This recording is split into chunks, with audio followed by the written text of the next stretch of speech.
I'm gonna take you guys through what I eat in a day and where my calories are in my off season and how we're trying to grow and get large and juicy.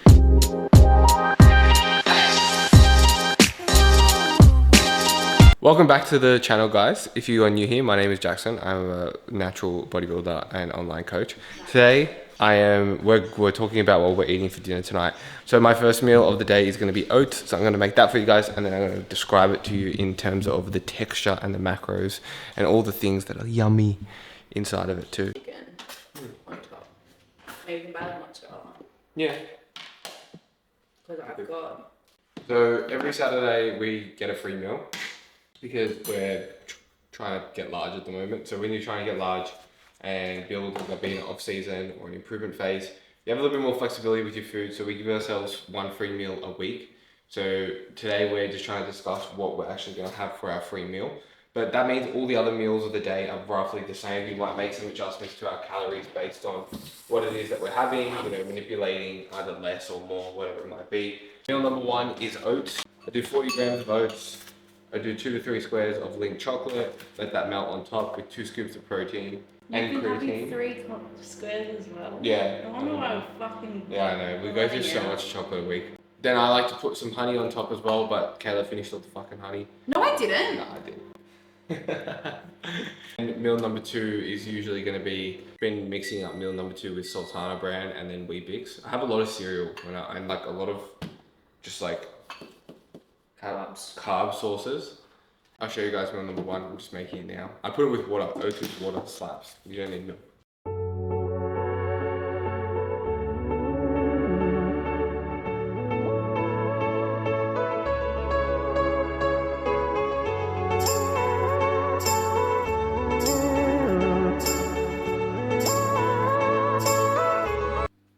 That's what we want, baby. I grew up in an Italian household, so my breakfast consisted of make it yourself and Cocoa Pops. And then a little bit of arguing between my parents before they got divorced. So in my opinion, when you're trying to grow or build muscle, I really think it's important that you actually put just as much preparation into your meals as you do when you try to diet. One of the most common things I think I see people go wrong when it comes to them trying to build muscle, and the reason they don't is because they lack any sort of planning in their off season or their building phases, and then they just end up putting on a little bit of weight, not really putting on a lot of muscle, and not being happy with their bulk, and then going into another diet and then end up looking like shit. They just get fat. They just get skinny fat. But you need to have some sort of planning in regards to your off season or your growth phases, because if you don't, you're just gonna end up getting the day away food because you're not hungry, right? When you're dieting, you're hungry, you think about food a lot, but when you're not, there is a level of some sort of like force feeding going on because you're trying to eat more calories than you're burning within the day in order to have enough energy to actually build more muscle and recover from all the training that you're doing.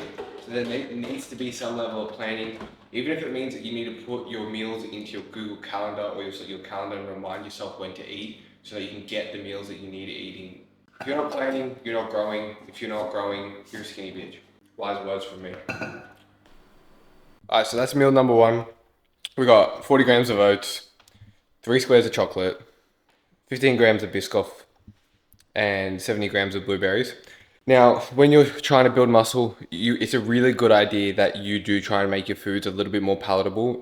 Basically means that you're just trying to make them a little bit more tasty so you can get the food in, because it's going to come a point where you don't really want to be eating as much because you're just not going to feel like it. You're just going to have like that palate fatigue. So making foods a little bit more palatable, a little bit more tasty, a little bit more desirable is going to help you get a little bit more calories in because they're usually more calorie dense, as well as like you're just going to enjoy the meals a little bit more, considering that you're not always going to be wanting to feel like to eat. So threw some Biscoff in there because why fucking not. I'm going to put the macros up here and show you guys exactly how many calories I'm eating in the day. At the moment we're at 3,200, still prioritizing protein, whole foods, but as you'll see there'll be that free meal at the end as well.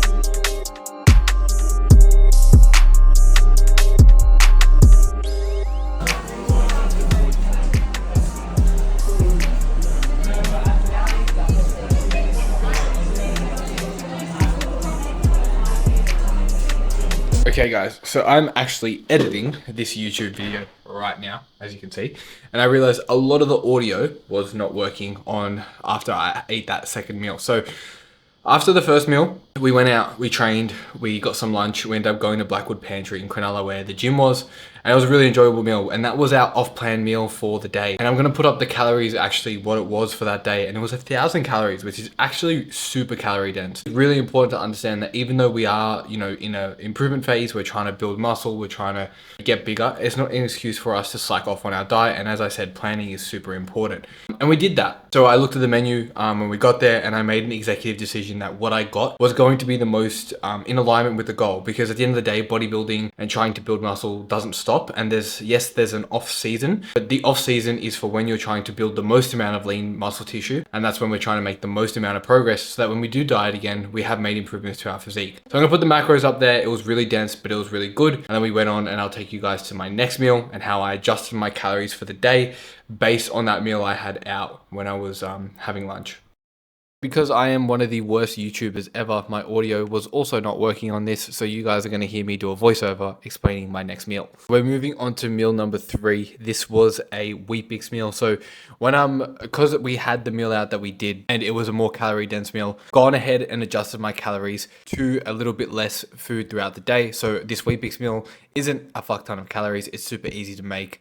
It's only about 367 calories. It's 26 grams of protein, 61 grams of carbs. It's literally just Weet-Bix crushed up with a bit of boiling water, yogurt on top, obviously protein yogurt, frozen blueberries as well, sometimes a little bit of cinnamon. Again, this is super easy to make. It's a low calorie meal. I pumped it when I was dieting, and I still use it now because it's just something to get some more carbs in. But as you can see, even though we are still in an off season, we are trying to build muscle, and there is a little bit more flexibility. We are still planning ahead, and this is what's really important when it comes to building muscle, that you are still making sure that you're hitting and ticking those boxes daily. Otherwise, an off season can really soon become something that where you start looking bad, your body fat levels go up, and we start building a physique that we're not really too happy about. Dinner is being made. Anyways, we're making low calorie pizza bases. Not low calorie pizza bases, we're making low calorie pizzas. Yeah, low calorie pizzas. Or macro friendly pizzas. Macro friendly. We were gonna do barbecue.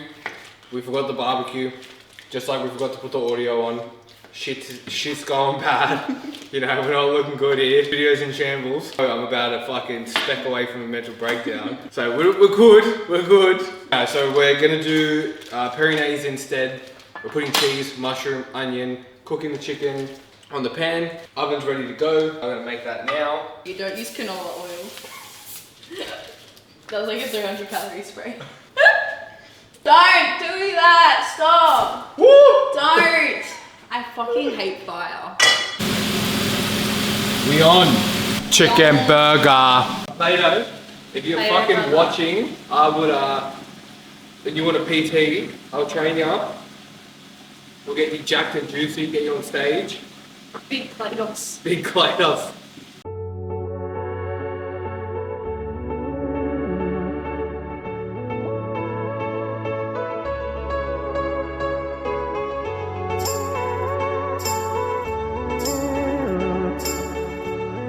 May as well be a fucking cooking vlog.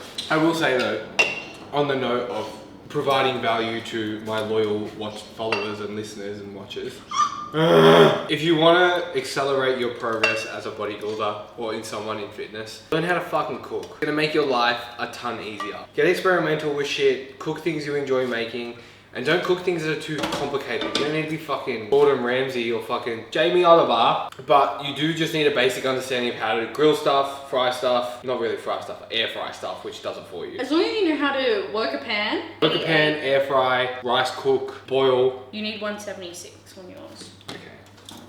Yes, ma'am. We'll do like a little bit and then we'll swap them over just because otherwise one will burn. Like your one might burn if it's on the top. Okay. It's so like not aesthetic on the kitchen counter. On the kitchen bench. I'm gonna put the macros on the screen here for you guys so that you can see how many calories that meal is gonna be. Anyway, I'm gonna eat that.